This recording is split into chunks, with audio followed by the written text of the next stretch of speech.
Olá, tudo bom com você? Espero que você esteja muito bem. E eu gostaria de, agora nesse mês de outubro, fazer uma série de reflexões com você sobre os princípios da Reforma Protestante, que nós comemoramos agora dia 31 de outubro. O que foi a Reforma Protestante? Foi um movimento, mais do que um movimento político, social do século XVI, a Reforma Protestante foi um movimento de purificação da Igreja. Um movimento que nasceu no coração de Deus para que aquela série de erros que estava sendo perpetrada pela Igreja Católica Apostólica Romana pudesse ter um freio. Então, Martinho Lutero foi o grande idealizador da Reforma Protestante, diria que foi aquele principal precursor.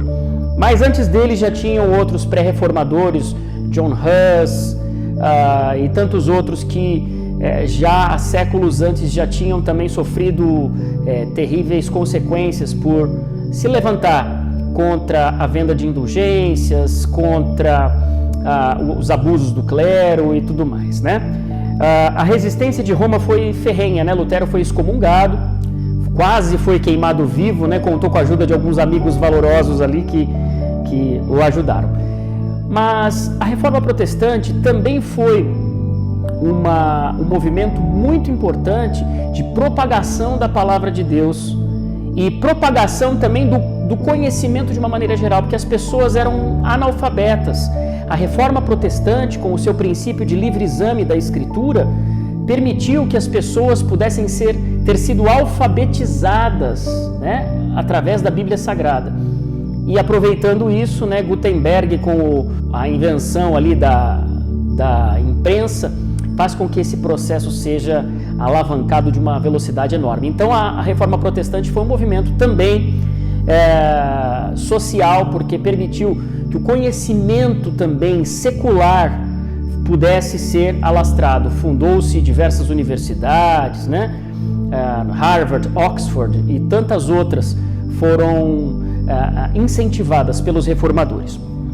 Eu gostaria de dizer, né, também que são 5 pilares da Reforma Protestante: sola Scriptura, sola Gratia, solus Christus, sola Fide e soli Deo Gloria. Somente a Escritura, somente a graça, somente Cristo, somente a fé e a glória a Deus somente. Hoje eu quero falar com você um pouco sobre o sola Scriptura. O que significa isso? Do latim significa somente a Escritura, ou seja, é o princípio da Reforma que diz que a primazia do ensino da Igreja deve ser calcado nas Escrituras Sagradas e não na tradição apostólica do clero da Igreja, não no magistério da Igreja, porque, ao contrário do que se diz, não foi a Igreja que criou a Bíblia, mas a Palavra de Deus é que criou a Igreja, né?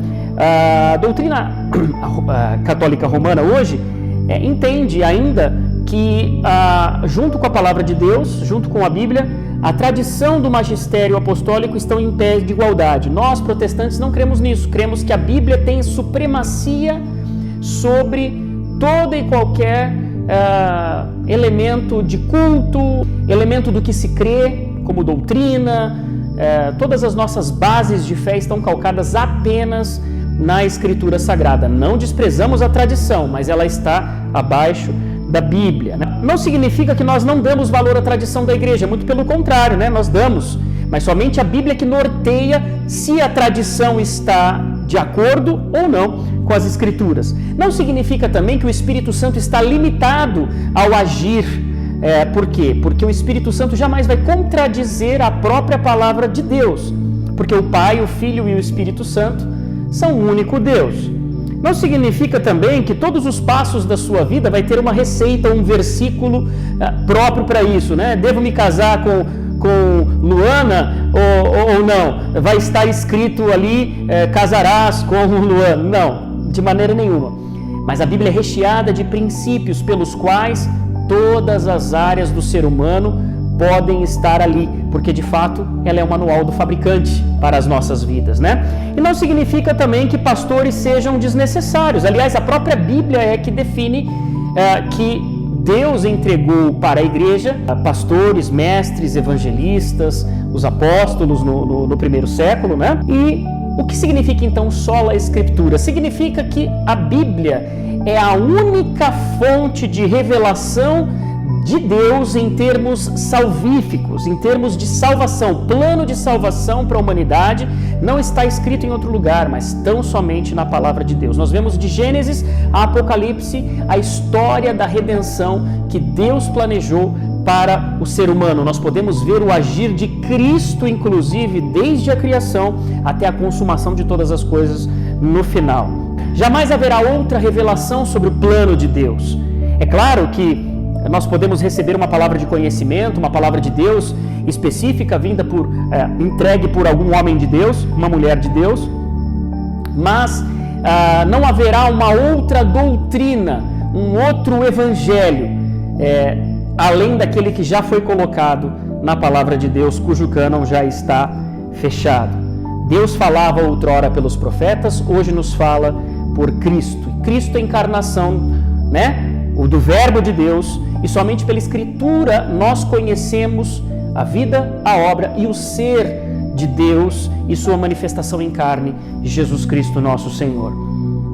Portanto, também dizemos que sola Escritura não significa que as experiências pessoais não sejam válidas, mas que todas elas devem passar pelo crivo das Escrituras.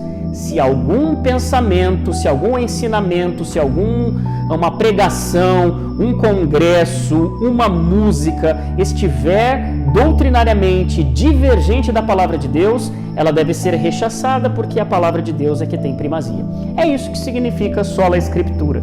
E talvez você diga, tudo bem, somente a Escritura, mas eu posso confiar na Bíblia? Ela é a palavra de Deus? Como que eu posso, sendo um livro tão antigo, tão traduzido, será que eu posso confiar que ela é a palavra de Deus?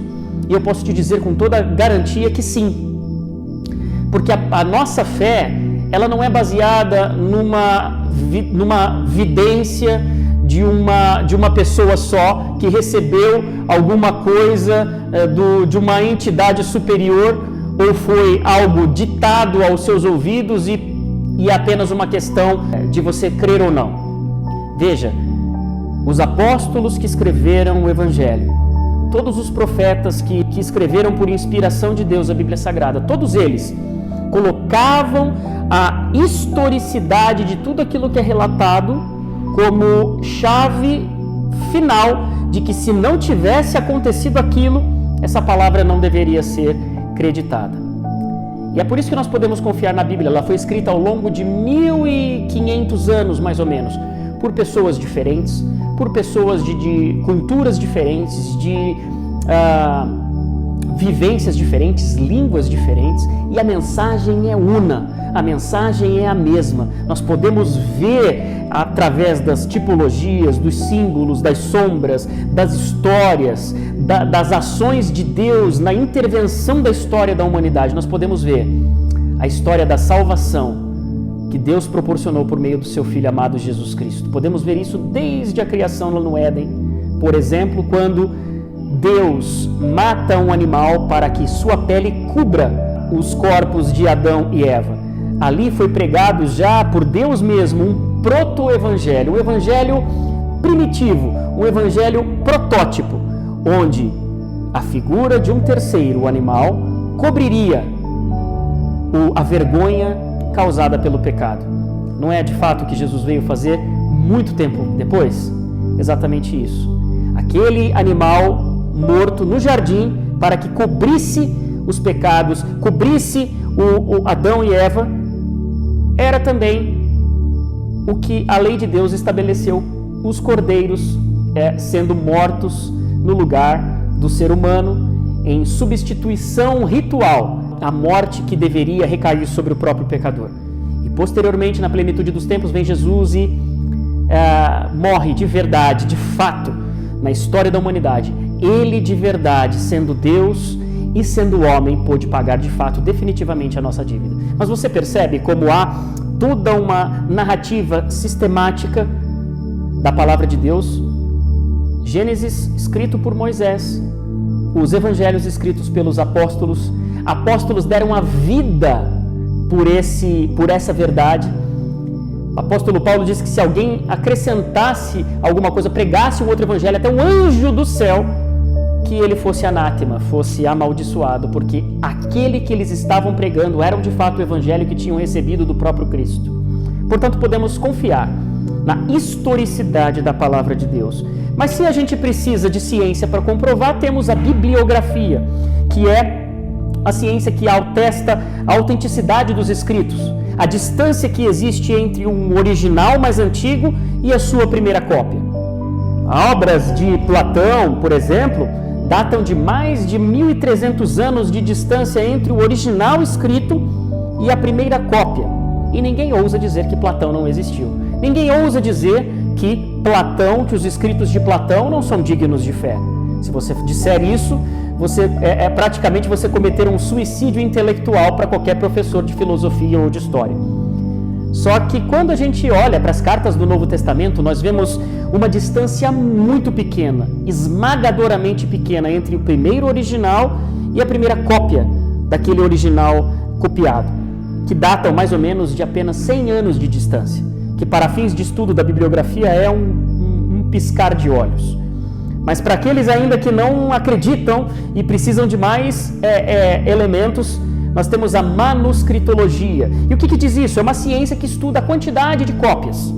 Nós vemos, por exemplo, livros de Platão espalhados ao longo do mundo, 7 cópias preservadas a partir dos seus originais. Apenas 7. Todos os livros que nós vemos hoje de Platão são baseados nas traduções dessas 7 cópias espalhadas ao redor do mundo. Só que no Novo Testamento nós temos 14.000 cópias. Isso é um indício de que o texto é verdadeiro, o texto é bom. Por quê? Porque quanto mais era copiado o texto, porque o material era perecível, tinha que ser copiado, e aquilo circulou o mundo e copiaram a 14.000 cópias. Podemos confiar na historicidade e podemos confiar plenamente na Bíblia como documento histórico, inclusive. E hoje a arqueologia não para de comprovar dia após dia as coisas acontecendo. Vira e mexe, você vê uma escavação que comprova aquilo que a Bíblia já disse. E eu gostaria de dizer também, para finalizar, que nós cremos que a Bíblia é infalível e inerrante.